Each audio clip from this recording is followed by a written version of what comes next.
In this series, But What About AirCrete, I'm going to be answering your most frequently asked and often overlooked questions. We've been living and building and teaching AirCrete for years now, and with the state of the world and the economy and the uncertain times, there's never been a better time for you to get your own home affordably built that's going to keep you comfortable. So rather than do what most people do and talk out of our butt, what about the weight of AirCrete?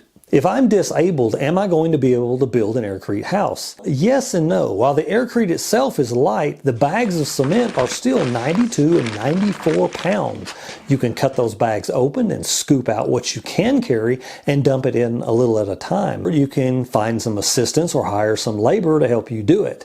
And then there's the issue of the bond beam that goes on top of the wall. You're going to have to lift very heavy buckets or make many trips to lift the heavy cement as the bond beam is placed on top of your AirCrete wall.